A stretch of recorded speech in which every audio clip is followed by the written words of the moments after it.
The San Jose City Council approved a new hotel in West San Jose. Br. Screenshot/City of San Jose presentation. Despite months of fervent opposition from local residents, the San Jose City Council has approved plans for a new hotel that is part of a wave of development happening around Highway 85 near the western edges of the city.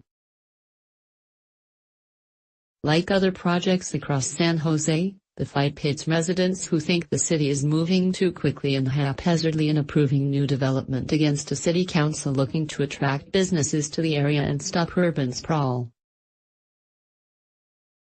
It's sort of like talking to a wall, Shelley Giles, who lives near 1090 D'Anson Boulevard, where a Hampton Inn is slated to be built in the coming months, said of residents' attempts to convince the council to reject the proposal. Throughout the city, there are plans to build urban villages, walkable mixed-use spaces that are bike-friendly and close to transit.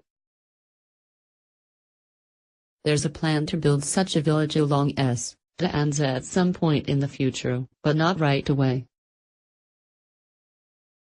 At Tuesday's council meeting, some 20 residents and the area councilman, Chappie Jones, said they want to see a plan in place before more development is approved, rather than one-off projects getting the green light. "I kind of equate this to death by 1,000 cuts," Jones said. "I've been supportive of development," he continued. "But it's part of a bigger picture. We need to have a plan in place that shows the overall vision of what that neighborhood, what that community, what that street is going to look like. Right now, there are several other developments planned for the area, including a 5-story, 125-room hotel and a 6-story, 85-unit apartment building next to each other just 2 blocks to the south, and a 99-unit memory care facility just south of the freeway. Each proposal is set to be considered individually. None of us are anti-progress," said Margaret Metcalf, who lives nearby. "We simply wish for a more planned community. But the idea of halting development until an urban village design can be formalized," several council members said, "doesn't make sense." "I personally think that's too long to wait," said Councilman Landdeep. Mayor Sam Liccardo, who is typically restrained during council sessions, wasn't having it either. "My mother would always say, be careful what you ask for in life. You might get it, and if you ask for an urban village plan on this, you might get it," Liccardo said. "Where such plans are already in the works, buildings are slated to be taller and more dense." The city, Liccardo continued, needs to provide amenities, like hotels, to companies looking to do business in San Jose or they'll go elsewhere. He was concerned, he said, that voting down the hotel proposal would leave companies considering investing in the city thinking twice.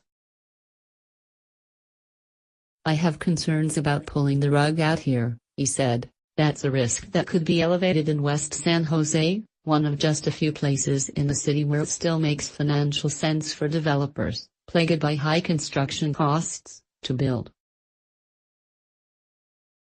In the end, all but Jones and Councilman Raul Peralez voted to allow the hotel to move forward, with a few specific requirements, including that the developer preserve some trees on the property and provide on-site security.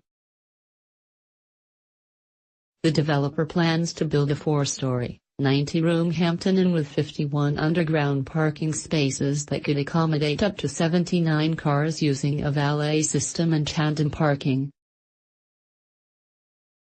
Right now, the site houses a gas station and car wash. "A hotel is less toxic.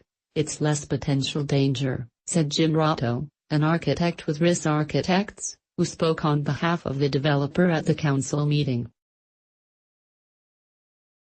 "Your favorable vote on this project will aid to the investment of the future of San Jose. While there are shops and restaurants surrounding the lot, there are also townhomes and apartments close by, and some residents are nervous the hotel will cause traffic and parking problems and disrupt the suburban community they love." "I'm certainly disappointed, not surprised," Giles said. I think the city is looking for money and trying to find it wherever they can. Catherine Wong, a longtime resident who took the lead in organizing and mobilizing the neighborhood, said after the vote that she's disappointed but proud of the group. "We did our best," Wong said, "and we kind of built up a camaraderie that could come in handy in the future. This hotel most certainly won't be the last development proposed in the area."